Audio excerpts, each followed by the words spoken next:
Welcome to all. स्वागत है आपका धर्माराम फिजिक्स यूट्यूब चैनल पे। और मैं आ चुका हूँ विद्युत आवेश एवं क्षेत्र का एक बेहतरीन लेक्चर लेके। ये जो लेक्चर होने वाला है ये लेक्चर 17 होने वाला है। इससे पहले 16 लेक्चर कंप्लीट आ चुके हैं। यदि आपने नहीं देखे हैं तो प्लेलिस्ट में जाकर देख सकते हो। आज की क्लास को स्टार्ट करूं इससे पहले जो हमारा टारगेट है फिजिक्स में 100 आउट ऑफ 100 लाने का, उसी को ध्यान में रखते हुए मैं एक बार पिछले लेक्चर का शॉर्ट रिवीजन करवा देता हूं। तो पिछले लेक्चर में क्या पढ़ा था हमने? पिछले लेक्चर में पढ़ा था विद्युत फ्लक्स। विद्युत फ्लक्स क्या होता है? किसी बंद सतह या पृष्ठ के लंबवत गुजरने वाली विद्युत क्षेत्र रेखाओं की संख्या को विद्युत फ्लक्स कहते हैं। फिर हमने पढ़ा क्षेत्रफल सदिश। तो कोई सतह है उसके लंबवत जो सदिश होता है उसे कहते हैं क्षेत्रफल सदिश। फिर विद्युत फ्लक्स का फॉर्मूला पढ़ा था, y = EA cos थीटा।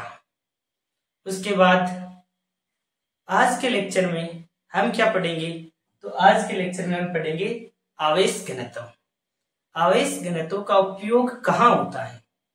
तो जब कोई वस्तु एक समान रूप से आवेशित होती है तब आवेश घनत्व का उपयोग करते हैं। ठीक है ना? तो लिखो,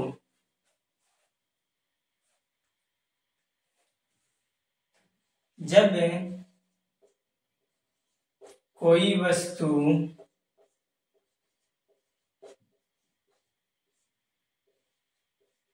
एक समान रूप से आवेशित होती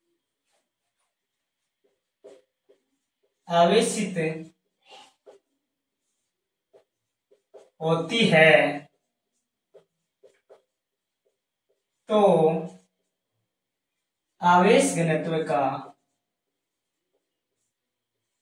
आवेश घनत्व का उपयोग करते हैं। कहने का मतलब क्या है? कहने का मतलब है कि जब कोई वस्तु एक समान रूप से आवेशित होती है तब आवेश घनत्व का उपयोग करते हैं। अब आवेश घनत्व में 3 पार्ट में हम अध्ययन करेंगे। पहला क्या है? पहला है रैखिक आवेश घनत्व। रैखिक आवेश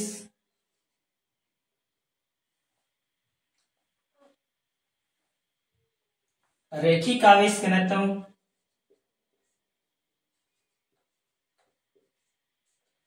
दूसरा है पृष्ठीय आवेश घनत्व।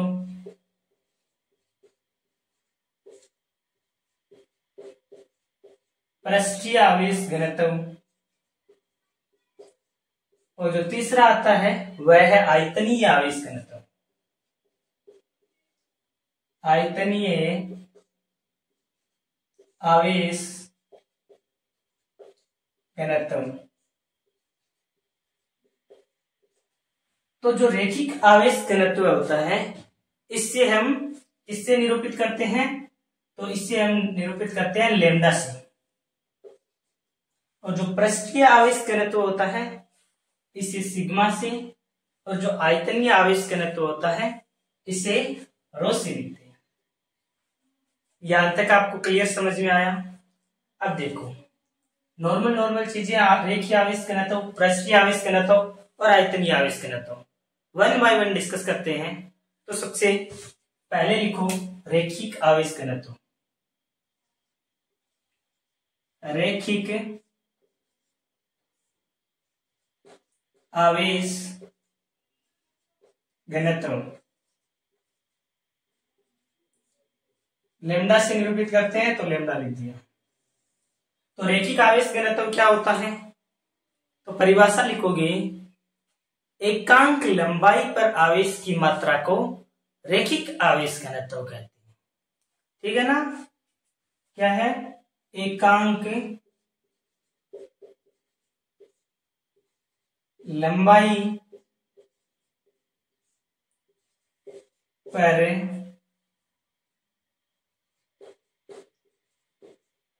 आवेश की मात्रा को रैखिक आवेश घनत्व कहते हैं। रैखिक आवेश घनत्व लेमडा इक्वल टू क्या हो जाएगा, एकांक लंबाई पर आवेश की मात्रा। एकांक लंबाई है तो लंबाई अपॉन में आ जाएगी, आवेश की मात्रा तो क्यू क्या आ जाएगा, ऊपर आ जाएगा। ये रैखिक आवेश घनत्व का आपका फॉर्मूला हो गया, ठीक है ना। तो देखिए ये एक एल लंबाई का मैंने तार लिया। कितनी लंबाई है इसकी, एल लंबाई है। अब रैखिक आवेश घनत्व के लिए क्या होता है, कोई भी वस्तु एक समान रूप से आवेशित होती है, तो यह है आवेशित तार है एल लंबाई का। अब मैं क्या करता हूं, अब इसका एक छोटा सा यानी कि छोटा सा हिस्सा ले लिया, जिसका जो लंबाई है वह है dl, ठीक है। इस dl लंबाई में कितना आवेश है, तो इसमें dq आवेश है। तब इस पार्ट के कारण जो रैखिक आवेश घनत्व क्या होगा वो लिखते हैं। तो लिखो, माना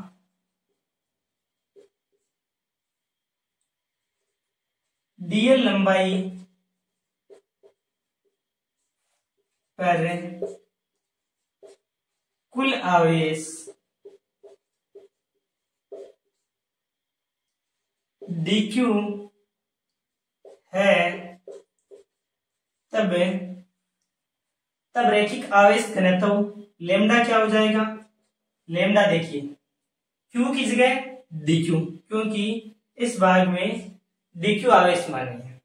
लंबाई कितनी है, dl, ये हो जाएगा dl लंबाई पर कुल आवेश dq है, तो उस पार्ट में जो रैखिक आवेश घनत्व है वह है।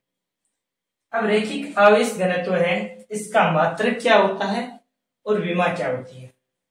तो मात्रक क्या होता है, मात्रक देखो, क्यों क्या है, आवेश का मात्रक कूलाम अपोन एल क्या है, लंबाई का मात्रक मीटर, तो कूलाम अपोन मीटर। विमा कैसे निकालोगे, विमा निकालने के लिए तो यहीं पर हम विमा निकाल लेंगे। विमा तो आवेश की विमा होती है A1 T1, आवेश की विमा A1 T1, और लंबाई है तो L1। विमा कितनी हो जाएगी, A1 T1 तो है ही, और L-1, ये हो जाएगी विमा। रैखिक आवेश घनत्व आपको समझ में आया होगा। हमने रैखिक आवेश घनत्व को कर लिया। अब क्या करेंगे, अब हम पृष्ठीय आवेश घनत्व को समझते हैं। तो हेडिंग डालो 2 नंबर लगा के, और पृष्ठीय आवेश घनत्व, पृष्ठीय आवेश घनत्व सिंपल है। पृष्ठीय आवेश घनत्व में क्या लिखोगे, एकांक क्षेत्रफल पर आवेश की मात्रा पृष्ठीय आवेश घनत्व हो जाता है। तो एकांक क्षेत्रफल पर आवेश की मात्रा पृष्ठीय आवेश घनत्व कहलाता है। इसके लिए क्या करते हैं, इसके लिए हम एक प्लेट लेते हैं, ये प्लेट, ठीक है ना। ये प्लेट एक समान रूप से क्या है, आवेशित है। यह प्लेट एक समान रूप से आवेशित है। तो इस प्लेट का एक छोटा सा हिस्सा ले लेते हैं, इस प्लेट का एक छोटा सा हिस्सा जिसका क्षेत्रफल कितना है dA। अब इस क्षेत्रफल में जो कुल आवेश है वह कितने हैं dQ। तो इस पार्ट के लिए पृष्ठीय आवेश घनत्व क्या होगा वो अभी लिखते हैं। तो यहां पर क्या लिखोगे, माना dA क्षेत्रफल पर कुल आवेश dQ है, तब पृष्ठीय आवेश घनत्व जिसे किससे लिखते हो सिग्मा से। तो पृष्ठीय आवेश घनत्व सिग्मा होता क्या है, यहां पर मैंने लिखा है ना एकांक क्षेत्रफल पर आवेश की मात्रा। तो एकांक क्षेत्रफल पर आवेश की मात्रा ये होता है पृष्ठीय आवेश घनत्व। लेकिन हमने dA क्षेत्रफल लिया है इसीलिए dA क्षेत्रफल आ जाएगा और dQ आवेश है तो dQ। ये इस पार्ट के कारण पृष्ठीय आवेश घनत्व आ गया। मात्रक और विमा किस प्रकार निकालोगे, तो इसका मात्रक क्या हो जाएगा, मात्रक हो जाएगा कूलाम अपॉन आवेश का मात्रक कूलाम और जो क्षेत्रफल है इसका मात्रक हो जाएगा मीटर स्क्वायर। विमा की बात करें तो विमा क्या होती है, आवेश की विमा होती है A1 D1 और मीटर स्क्वायर का मतलब है लंबाई के लिए L2। विमा क्या हो जाएगी A1 T1 और L-2, क्योंकि मीटर की तो हो गई L1 और स्क्वायर है तो L2 आ गई।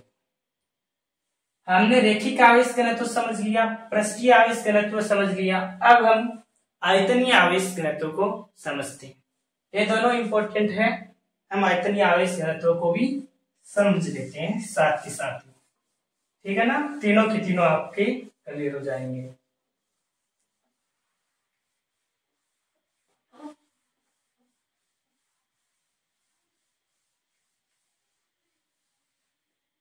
देखो आयतनीय आवेश घनत्व,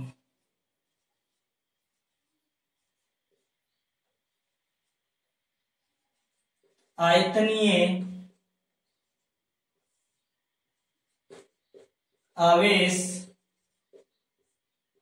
घनत्व, आयतनीय आवेश घनत्व की परिभाषा क्या होगी, तो सिंपल है एकांक आयतन पर आवेश की मात्रा आयतनीय आवेश घनत्व हो जाएगा।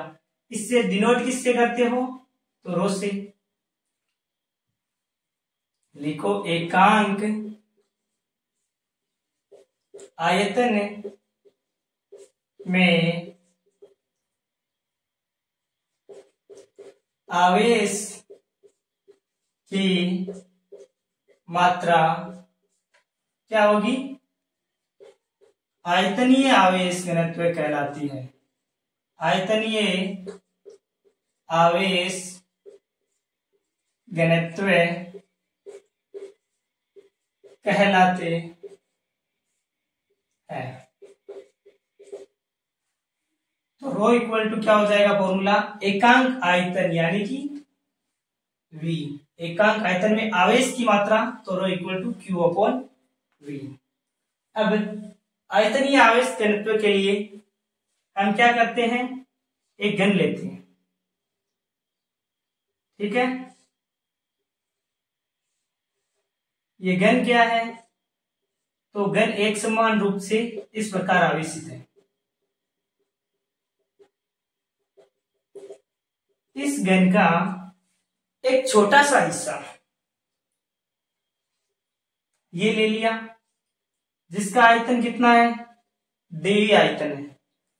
इस आयतन में आवेश की मात्रा कितनी है, dQ। तो आयतनीय आवेश घनत्व क्या हो जाएगा इस हिस्से के कारण, तो लिखो माना dV आयतन पर आवेश dq है, तो यहां पर लिख लेना कुल आवेश, ठीक है ना।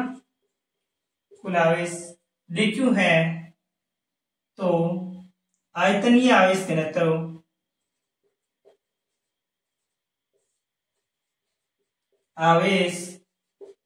घनत्व रो इक्वल टू क्या हो जाएगा, dq अपॉन dv। समझ में आ गया। मात्रक किस प्रकार हो जाएगा और विमा क्या हो जाएगी, मात्रक। आवेश का मात्रक कूलाम, सी। v या आयतन, आयतन का मात्रक क्या होगा, मीटर क्यूब, तो कूलाम मीटर क्यूब, इसका हो जाएगा मात्रक। विमा निकालने के लिए आवेश की विमा होती है A1 T1, और मीटर है तो लंबाई, और लंबाई की पावर 3 होगी तो L3। विमा क्या हो जाएगी, A1 T1 L-3। ये आपका हो गया आयतनीय आवेश घनत्व। आई थिंक कंप्लीट जो मैंने आपको आवेश घनत्व समझाया है वो आपको समझ में आया होगा।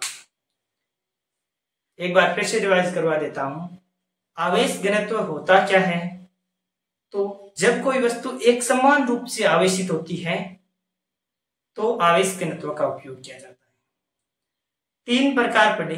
पहला रेखिक आवेश घनत्व है, दूसरा पृष्ठीय आवेश घनत्व है, तीसरा आयतनीय आवेश घनत्व है। रेखिक आवेश घनत्व क्या होता है, एकांक लंबाई पर आवेश की मात्रा रेखिक आवेश घनत्व होता है। इसमें हमने L लंबाई का एक तार ले लिया, उसके छोटे से पार्ट के कारण रेखिक आवेश घनत्व भी निकाला। फिर हमने पढ़ा पृष्ठीय आवेश घनत्व है। पृष्ठीय आवेश घनत्व क्या होता है, तो उसे सिग्मा से लिखते हैं। एकांक क्षेत्रफल पर आवेश की मात्रा होती है, वह पृष्ठीय आवेश घनत्व हो जाता है। और पृष्ठीय आवेश घनत्व के लिए हमने एक प्लेट लेकर उसके एक छोटे से पार्ट के कारण पृष्ठीय आवेश घनत्व निकाला। फिर आता है आयतनीय आवेश घनत्व है, तो एकांक आयतन पर आवेश की मात्रा आयतनीय आवेश घनत्व कहलाता है। इसके लिए हमने घन लिया, घन के एक छोटे से पार्ट के कारण आयतनीय आवेश घनत्व निकाला। ठीक है, thank you very much for a nice day to all of you. Thank you very much. यदि वीडियो पसंद आया तो वीडियो को लाइक, चैनल को सब्सक्राइब करें। Thank you.